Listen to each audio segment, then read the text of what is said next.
มอนរបស់ខ្ញុំគឺបានឆ្អិនរួចរាល់ហើយបងប្អូនតើនឹងទេ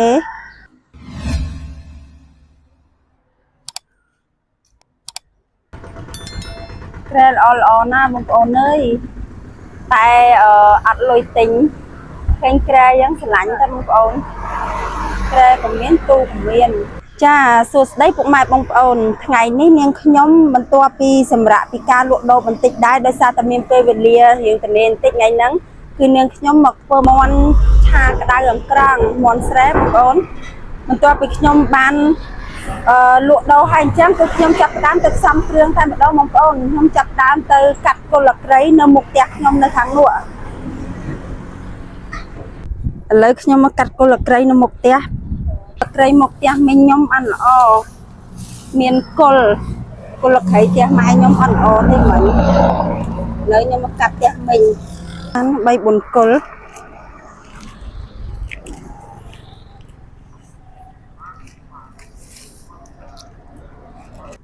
ឥឡូវគល់ក្រៃរបស់ខ្ញុំគឺកាត់បានហើយបងប្អូនខ្ញុំយកតែចំនួន4គល់ទេអាម៉មស្លគ្រប់គ្រាន់ហើយបន្ទាប់មកទៀតគឺខ្ញុំទៅកោះម្ដេងហើយនឹងបេះស្លឹកក្រូចនៅក្រោយផ្ទះមីងរបស់ខ្ញុំដែរបងប្អូនថ្ងៃនេះគឺស្លរបស់មាននៅក្នុងផ្ទះស្រាប់គ្រឿងរបស់ខ្ញុំយាយអត់ទាន់ធ្វើម្ហូបទេខ្ញុំមកសុំលឹកក្រូចយាយឯង2 3 ស្លឹកហើយនឹងគល់ម្ដេងអត់មានហ៎យាយនោះខ្ញុំសុំម្ដេងស្លឹកក្រូចបន្តិចហើយខ្ញុំបេះស្លឹកក្រូចបន្តិចដែរបងប្អូនស្លឹកក្រូចផ្ទះយាយខ្ញុំមាន2ដើមដែរ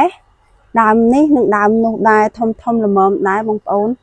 យើងស្លខួបប្រាំងខួបភាសាអត់អស់ទេបន្ទាប់មកខ្ញុំគោះម្ដេងបន្តិចដែរបងប្អូនម្ដេងឡើងមើលមកខាងលើតែម្ដងល្អណាស់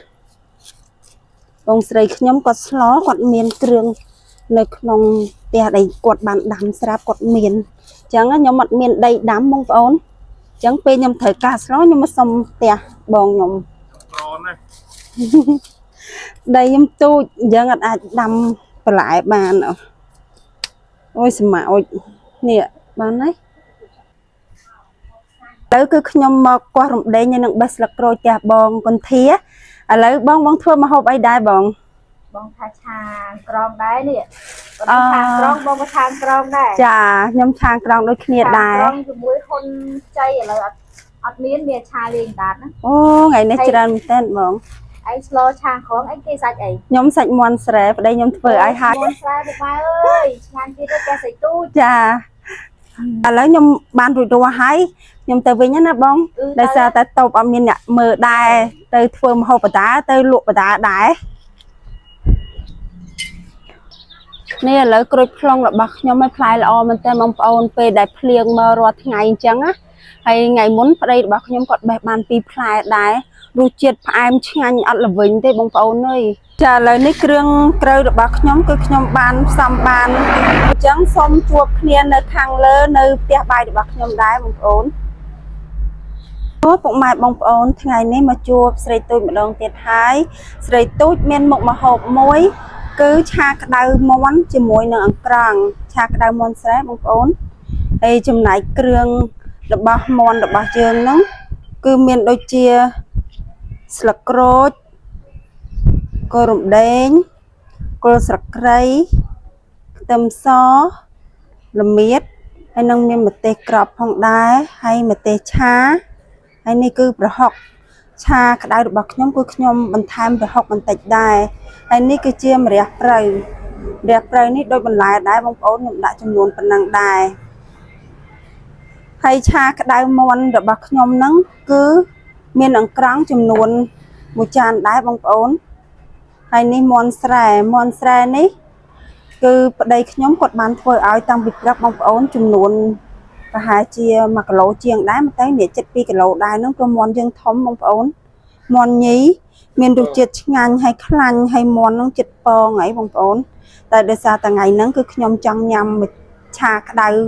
អង្ក្រងជាមួយនឹងមាន់ស្រែប្តីខ្ញុំក៏គាត់បានធ្វើឲ្យដូចចិត្តដែរខ្ញុំបានប្រើគាត់ឲ្យធ្វើឲ្យអញ្ចឹងឥឡូវសូមអញ្ជើញបងប្អូន ទស្សនានឹងការធ្វើជាមួយនឹងនាងខ្ញុំទាំងអស់គ្នា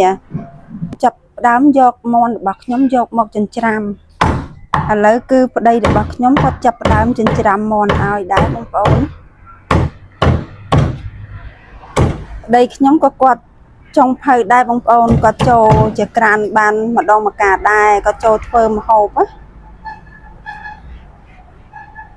ណៃសាច់មន់ស្រែរបស់យើងហ្នឹងគឺយើងកាត់ដុំជាដុំល្មមដែរមន់យើងអត់ស្វិតទេបងប្អូនដោយសារតែមន់យើងរាងខ្ចីហើយពេលយើងយកទៅធ្វើម្ហូបទៅគឺឆាប់ផុយបានល្អ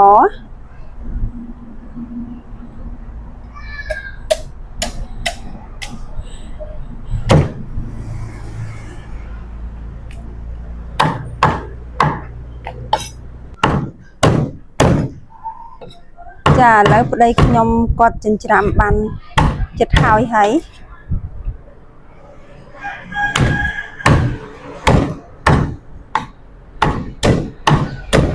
មន់ស្រែរបស់យើងនឹងមន់ញីបងប្អូនក៏កពងហើយដឹងតែជាតិហើយសាច់មន់របស់យើងនេះ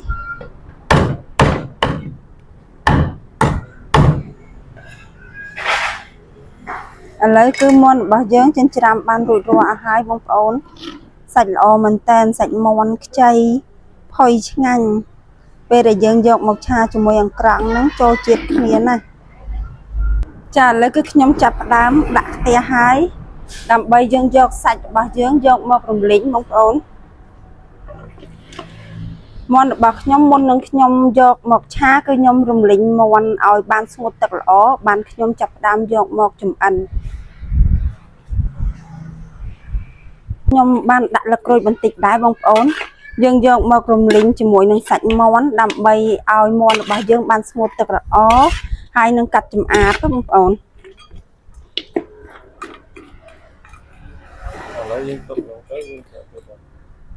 ឥឡូវមន់របស់ខ្ញុំទុកឲ្យបានឆ្អិនស្ងួតទឹកល្អសិនបានខ្ញុំធ្វើតែឥឡូវចាប់ផ្ដើមទៅហាន់គល់លក្រីសិនបងប្អូនព្រមតែខ្ញុំបុកគ្រឿងហើយមន់របស់ខ្ញុំគឺបានស្ងួតទឹកល្មមគឺខ្ញុំចាប់ផ្ដើមមកហាន់គល់លក្រីបងប្អូនគល់លក្រីរបស់យើងគឺយើងហាន់ជាចំណិតស្ដើងអញ្ចឹងមកយើងបុកឆាប់ម៉ត់ទៅបងប្អូន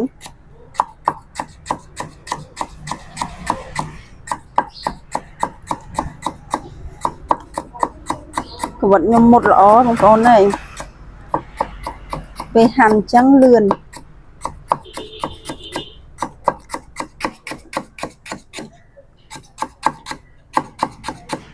ត្រីរបស់ខ្ញុំគឺហាន់បានរួចរាល់ហើយបងប្អូន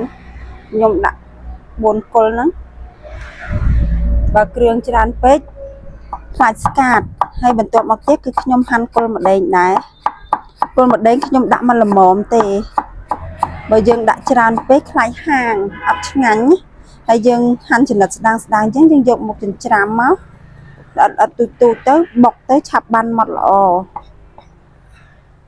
ចាឥឡូវមន់របស់ខ្ញុំគឺចាប់ផ្ដើមចិត្តឆ្អិនដែរបងប្អូនចាប់ផ្ដើមស្ងួតទឹកចម្អាបវានឹងបដាហើយ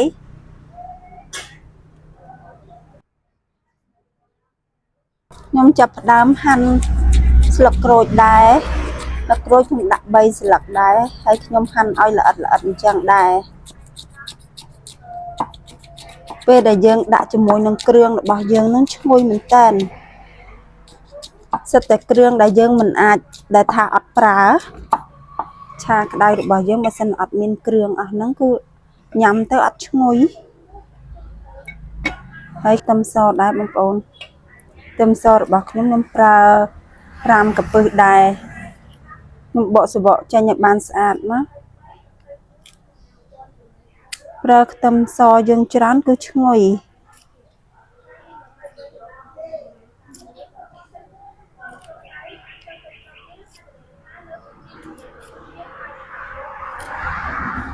ខ្ញុំហាន់បានរួចរាល់អស់ហើយគឺខ្ញុំចាប់ផ្ដើមយកមកបុកតែម្ដង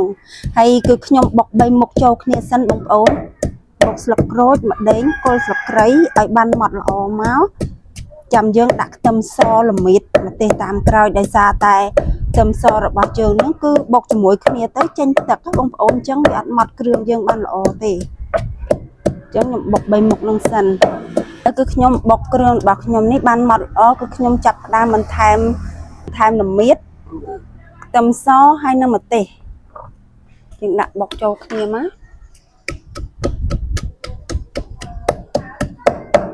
យើងដាក់ម្ទេស1 2ទៅឲ្យមានរសជាតិហឹរឆ្ងាញ់គ្រឿងរបស់ខ្ញុំបុកបានម៉ត់ហើយបងប្អូនខ្ញុំបុកម៉ត់ប៉ុណ្ណឹង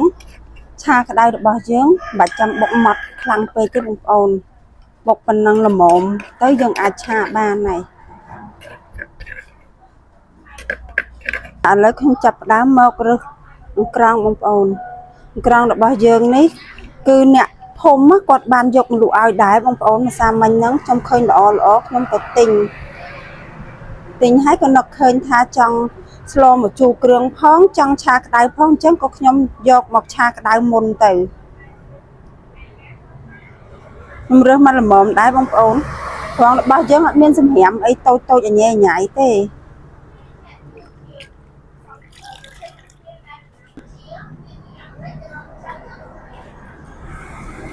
យើងរើសយកតែសម្រាមចេញទេបងប្អូនតែអងក្រងរបស់ខ្ញុំអត់មានមេថ្មល់ទេមេថ្មល់បានមួយបានពងច្រើនជាងឥឡូវក្រងរបស់ខ្ញុំបានរើសបានស្អាតហើយក៏លាងបានស្អាតរួចរាល់ដែរឥឡូវគឺខ្ញុំចាប់ផ្ដើមទៅមើលមាន់របស់ខ្ញុំ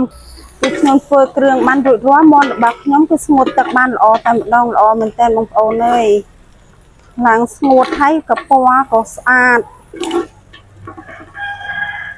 យកមករំលីងដើម្បីយកមកឆាចាឥឡូវគឺខ្ញុំចាប់ផ្ដើមចម្អិនហើយក្តៅផ្ទះបានល្អគឺខ្ញុំចាប់ផ្ដើមចាក់ខ្លាញ់ចូលដើម្បីយើងយកមករំលីង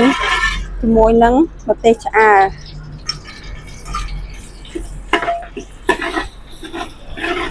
ម្ទេសឆ្អើររបស់យើងគឺយើងចិញ្ច្រាំដោយខ្លួនឯងបងប្អូនយើងយកមករំលីងឲ្យបានក្រហមល្អចូលគ្នាមកចេញពណ៌ល្អមែនតើខ្ញុំចាប់ផ្ដើមចាក់គ្រឿងរំលីងចូលជាមួយនឹងម្ទេសឆ្អើររបស់យើងដែរយើងរំលីងគ្រឿងឲ្យបានឈ្ងុយល្អដូចគ្នាចេញក្លិនឈ្ងុយហើយបងប្អូនពីគ្រឿងរបស់ខ្ញុំបានឈ្ងុយហើយគឺខ្ញុំចាប់ផ្ដើមដាក់ស្ករត្នោតកន្លះស្លាបព្រាបាយដែរខ្ញុំអត់ប្រើច្រើនពេកទេខ្លាចផ្អែមជ្រុលឆារបស់យើងអត់យកផ្អែមទេបងប្អូនគឺយកល្មមខ្ញុំរំលីងជាមួយគ្រឿងឲ្យបានចូលសព្វគ្នាបានល្អឲ្យចេញក្លិនឈ្ងុយហើយបន្ទាប់មកទៀតគឺខ្ញុំលួចបន្ថែមប្រហុកដែរបងប្អូនគឺខ្ញុំដាក់ចំនួនតែបន្តិចទេបើសិនជាបងប្អូនពុកម៉ែអត់ចូលចិត្តញ៉ាំឆាក្តៅដាក់ប្រហុកទេមិនបាច់ដាក់ទេបងប្អូនយើងអាចដកចេញបានតែខ្ញុំចូលចិត្តបែបហ្នឹងគឺខ្ញុំដាក់តាមចំណូលចិត្តគ្រួសាររបស់ខ្ញុំហើយគឺខ្ញុំដាក់ប៊ីចេងបន្តិចនិងម្សៅស៊ុបបន្តិចដែរបងប្អូនខ្ញុំដាក់មកចុងស្លាបព្រាបាយដូចគ្នាហើយយើងកូរឲ្យបានសព្វចូលគ្នាហើយក៏ខ្ញុំប្រើប្រេងខ្យងដែរបងប្អូនខ្ញុំដាក់ប្រេងខ្យងបន្តិចដែរមកឲ្យព្រាបាយ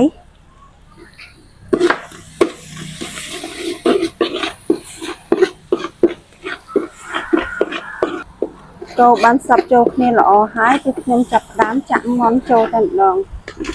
ចាក់សាច់មាន់យើងចូលកូរឲ្យបានសព្វមក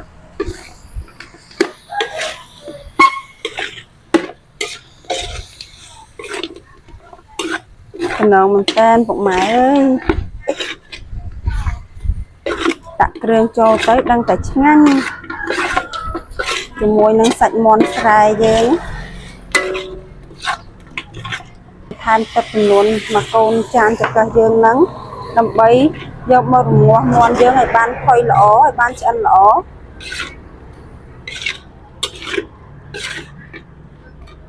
សាច់មាន់របស់ខ្ញុំគឺបានពុះល្អហើយបងប្អូនគឺខ្ញុំចាប់ផ្ដើមដាក់អង្ក្រងចូលតែម្ដងក្រងរបស់ខ្ញុំគឺខ្ញុំដាក់ចំនួនមួយចានដែរបងប្អូនហួងក្រងរបស់យើងពងច្រើនហ្នឹងក៏អត់ជូរទេបងប្អូន Vì mà là mồm ở chu khăn thì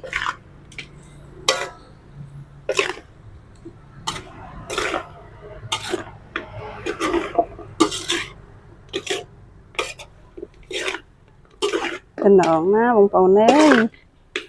chui bạch à hay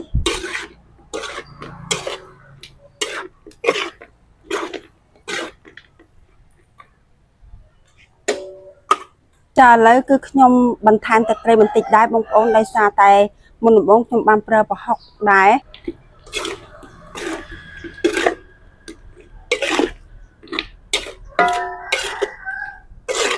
lấy món là bạc nhóm cứ chân hai bông ốn nhóm chập đám đạm rẹp rời nhưng từ lọc màu hái trên chập đám lợt tay mặt đòn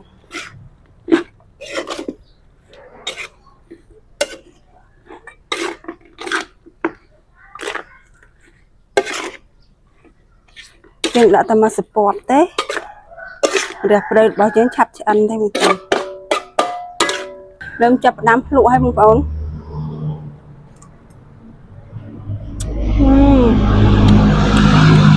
ngay mong ơn mình được chơi tụi em ngăn món thang tròn bao nhiêu nón nào lấy chân hái cứ nhom chập đam lợt đặt nhom chan tạm đông còn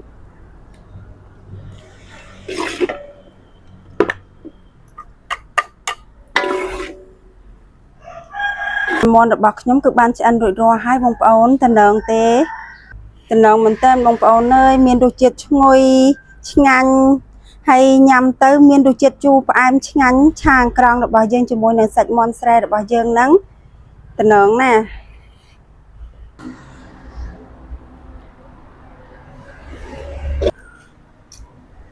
mai bông ôn xong chơi nhằm bài à hạt hai trắng cho môi nâng cua xa nên trong từng ác nha cha chập đam nhắm và đá bông ôn để xa tay con prơ bạc nhóm quạt nó tranh mà bì này giống bàn nhằm bài chung kia tại sao thế còn ngắn à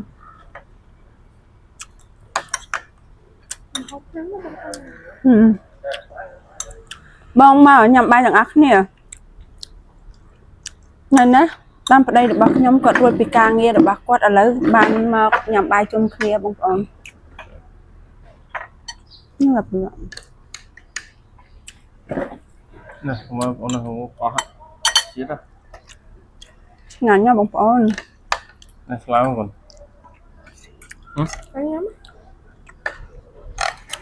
nhưng mà đây không bác nhóm quạt trâu chơi pizza thay mà bông ổn đây xa tay quạt một chắc quạt ở xây chỉ miền mình từ bia sạch màu bánh chẳng ai tập bán thay mấy quạt o nhóm đắng về nhóm tây cha máy không nhưng mà đông ở đây nhóm quạt phơi mà hốt nhóm chập đam tục làm ai mà đại không bác nhóm làm món dương nữa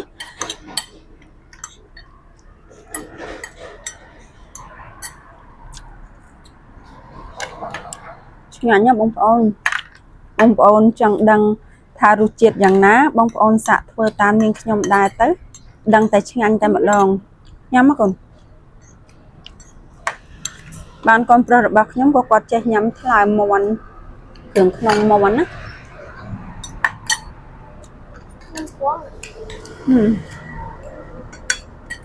hoàng dân ngắn một tần cho muối nâng mà đẹp rồi tới ngồi chú em ngắn còn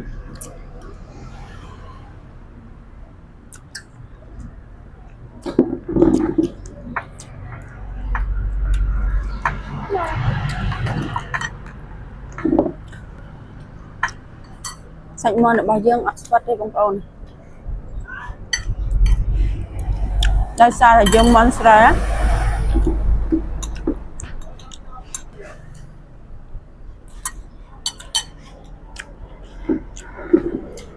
nhẹ lụa đố mang màn nâng kia mà hả bông ôn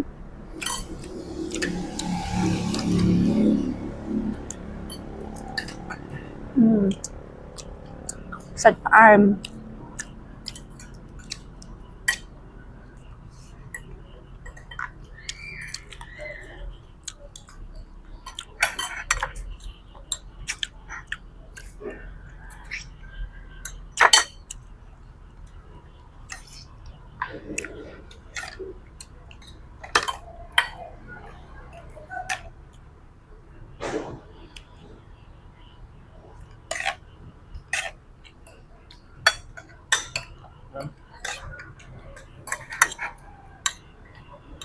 to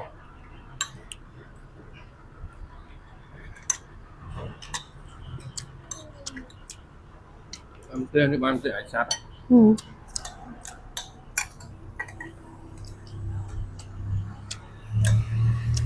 Nâng mùi nhâm tha mà nhằm bài chôm đáy bông ổn ta quật bông con thia hà tới qua ta nhằm bài tại bông con thia quật tha chăm mà nhằm bài tại nhâm đài rồi đại sang ngày nâng vơm hộp sẽ ta chăng được thế này nhưng quật tha nhằm tại nhâm phong nhằm tại bông lại nhâm phong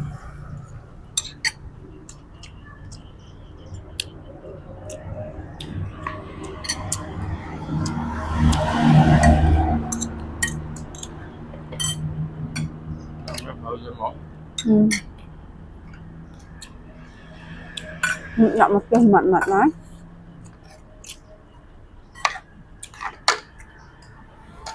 viên mòn ạ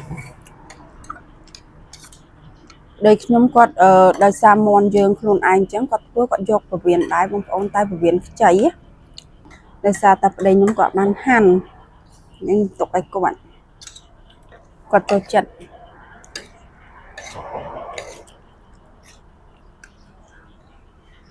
bao nhiêu mới còn bao nhiêu viên đó viên món chi nhá con viên món sợi dương mà dọc một bầm pong còn lọc tam mà sao sụp ấy có chi nhá này dạ cho món mặn nó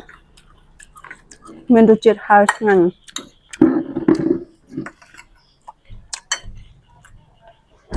nếu cho rồi nãy mà thua mà học toàn ăn nhắn cho rồi nãy hay bái cho rồi nãy mà nhầm bài tay nhầm đài chín hai nhắm mấy chín nó nhầm phần năng sinh nó còn chăm nhầm áo chăm do tiền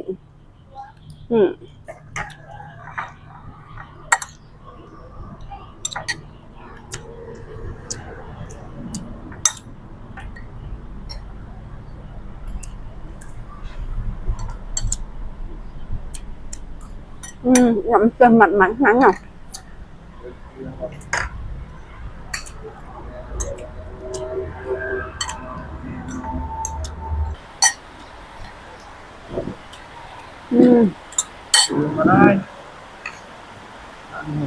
nhanh như tụi mình chơi mong con nhanh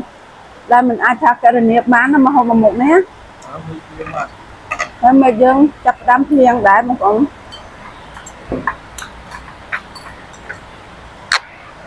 rồi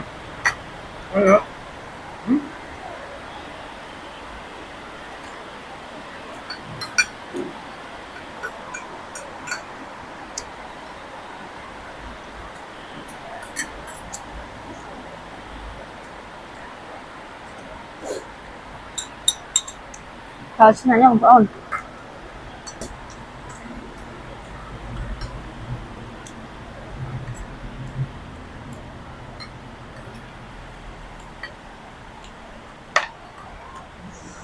lần sơn nữa nhưng đậm một tê ăn mà cần nắn là hầm tên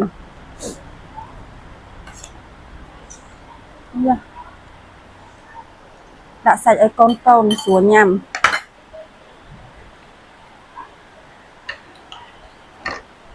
tuần nay mới nhập ban là con nhầm bái con này